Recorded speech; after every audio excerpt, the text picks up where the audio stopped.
भाई सभी साथियों को नमस्कार दोस्तों। मैं और सोलंकी के साथ जुड़ चुके हैं आपके टेटड्डा परिवार पर। एक बहुत बड़ा अपडेट जो आपके दोस्तों चल रहा है सीटेट से रिलेटेड। सर क्या है बड़ा अपडेट सर?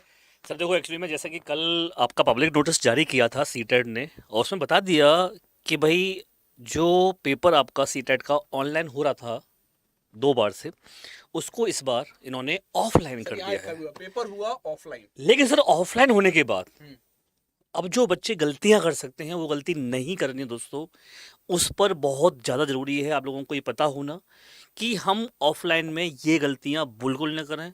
अदरवाइज आपके बेटा अगर 140 नंबर भी आए हैं ना तो भी बेकार हो जाएंगे। वो गलती नहीं करनी है सर। और ऑफलाइन में ऐसा जनरली होता है देखा गया है सर। कि ओएमआर सीट फिल करने में बच्चों को बहुत दिक्कत होती है या बच्चे गलतियां कर देते हैं।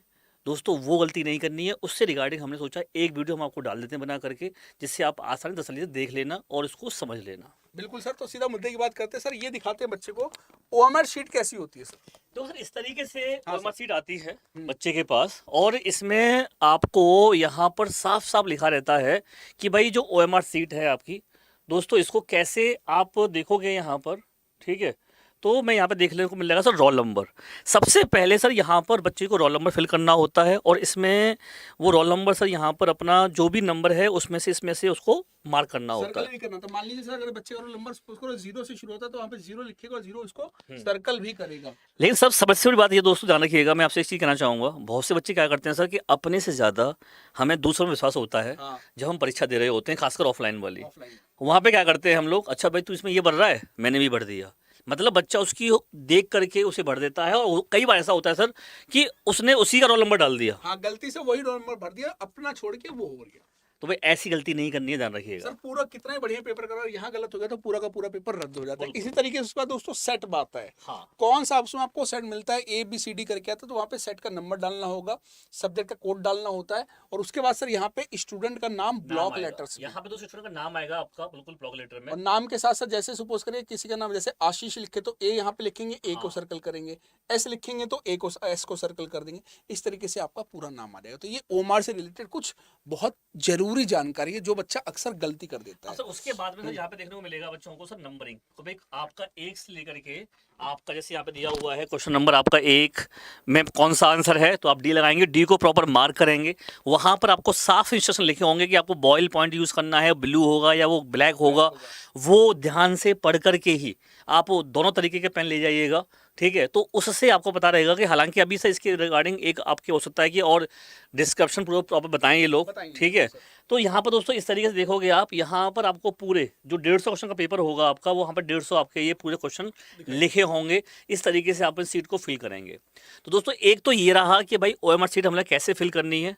ठीक है, तो हम लोग भी जब इसकी ओएमआर सीट का एक फॉर्मेट आएगा तो हम आपको भर के और दिखाएंगे। करके भी ठीक है, दिखाएंगे सर हाँ कैसे करना बिल्कुल है। करके भी दिखाएंगे। अब सर कुछ पॉइंट यहाँ पे आते हैं सर, जैसे कि बच्चे कहते हैं सर यहाँ पे सर आता है जैसे कि पेपर ऑफलाइन हो गया और 20 अगस्त की डेट 20 अगस्त की दोस्तों डेट है। आपको ये ध्यान रखनी है 20 अगस्त को सबका एक ही पेपर होगा। ये सबको क्लियर हो गया होगा।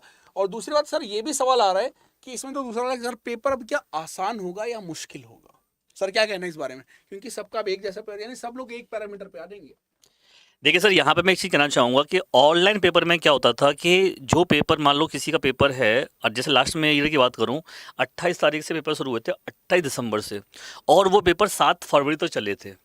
अब सर जिस बच्चे का पेपर 28 तारीख को था और जिस बच्चे का पेपर 7 फरवरी को था, लगभग 1 महीने का एक्स्ट्रा टाइम मिला उस बच्चे को, जिसका पेपर लास्ट में था सर। जिसका लास्ट में था। और दूसरा सर फायदा उसको एक और मिल गया कि जिस बच्चे ने ये देख लिया भैया अब तक जो 20 पेपर हो गए, 20 पेपर में सवाल क्या क्या पूछे गए हैं, और काफी हद तक सर 60 to 70% जो सवाल थे बच्चे के, अगर वो प्रीवियस पेपर का एनालिसिस देख लेता था तो वो सवाल कहीं ना कहीं उसको काफी हेल्प मिल जाती थी।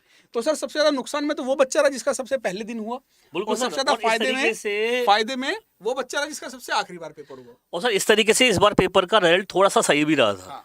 तो दोस्तों ध्यान रखिएगा, अब पेपर एक होगा, एक ही डेट होगी, सबके लिए एक जैसा समय होगा, सबके लिए एक जैसा पेपर होगा।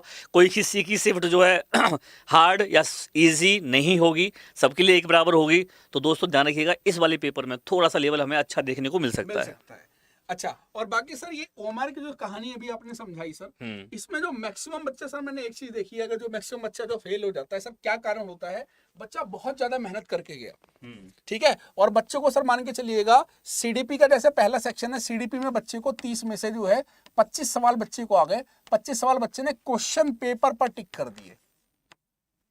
उसके बाद सपोज करो हिंदी है, हिंदी में बच्चे को जो है 30 में से सपोज करो 22 सवाल आते हैं, 22 उसने क्या करा, क्वेश्चन पेपर पर टिक कर दिए। ओएमआर में उसने भी फिल नहीं करा, उसने सोचा लास्ट के उसमें जो है सारे सवाल मैं एक साथ फिल करूंगा, जैसा कि सर अक्सर देखा जाता है। उसने सारा क्वेश्चन में टिक कर दिया और ओएमआर शीट उसने खाली रखी, इंग्लिश का सेक्शन कर दिया, हिंदी का कर दिया, मैथ का कर दिया, सोचा लास्ट के जो उस टाइम में मैं क्या करूंगा, सारे सवाल एक साथ फिल करूंगा। सर ये तरीका सही है?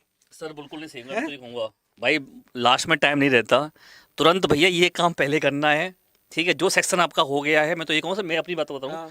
तो भैया जो सेक्शन मेरा हो गया मैं उसको पहले ओएमआर के अंदर ही फिल कर दूँ, ठीक है, जिससे कि लास्ट में आपको फिर ये टाइम टेकिंग प्रोसेस होती है मेरे भाई। और सर इसमें क्या होता है, 4 गोले भरने होते हैं मान लीजिए, और सर जल्दीबाजी में क्या होता है, क्योंकि मेरे को 150 सवाल भरने होते हैं, अब 150 में पहले का आंसर बी लगाना है, दूसरे का सी लगाना है, और सर आता हुआ सवाल लगाना था, भी लगा दिया सी।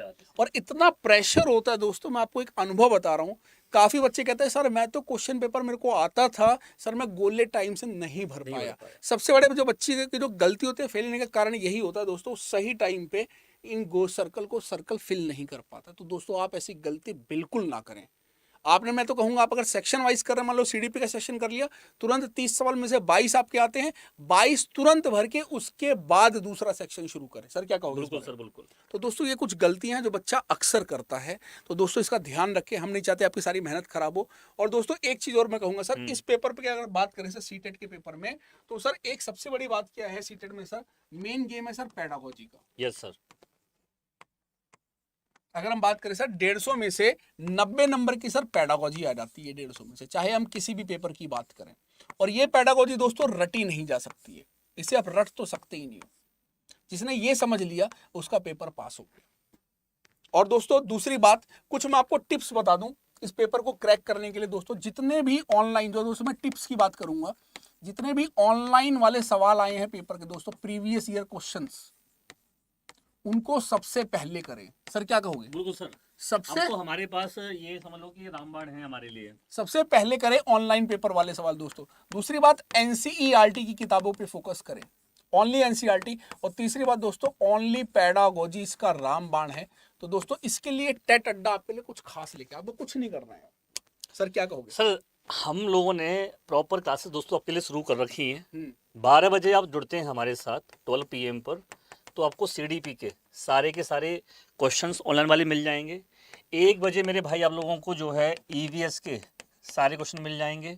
और दोस्तों जो 90 नंबर वाली क्लास है पेडागोजी की, ठीक है, उसकी हम आपकी टाइमिंग जल्दी से निकाल करके आपको बता देंगे कि इसकी टाइमिंग क्या होने वाली रखने वाली है। इसको सर 4 बजे के आसपास रखेंगे, ऐसे क्या? हाँ, 4 PM पर इस क्लास की हम टाइमिंग आपके लिए 4 बजे आपकी पेडागोजी का सेशन हो जाएगा, ठीक है बेटा? ठीक है। तो इसमें मैं आपको सारी चीज बता दूं सर, इस पेडागोजी में हम आपको हिंदी की पेडागोजी, जो कि बहुत ज्यादा डिमांड में आप लोग कह रहे हो सर समझ में नहीं आ रहा हिंदी पेडागोजी, सोशल साइंस की पेडागोजी दोस्तों, साइंस की पेडागोजी, और जो बहुत डिफिकल्ट आपको लगती है मैथ्स की पेडागोजी सर, वो यहाँ पे हम आपको दोस्तों मंडे से 4 बजे कराएंगे दोस्तों, 4 बजे कराएंगे। तो दोस्तों ये यूट्यूब पर बिल्कुल फ्री होगा, लेकिन खाली होगा टेट अड्डा पर। तो सर एक छोटा सा अपडेट था, ठीक है ना सर? और अगर कुछ रह गया हो तो दोस्तों आप कमेंट करिए। आप हमें कमेंट कर देना, बता देना सर, हम उसकी एक और वीडियो आपके लिए बना देंगे दोस्तों। तो हमारा ये प्रयास आप लोगों के लिए एक वीडियो बनाने का, जिससे कि आप लोगों को दिक्कत ना हो। तो दोस्तों मिलते हैं फिर हम लोग मंडे, यानी कि आपके 12 बजे आपके सीडीपी के सेशन में और 1 बजे ईवीएस की क्लास में। तो bye bye, take care, thank you.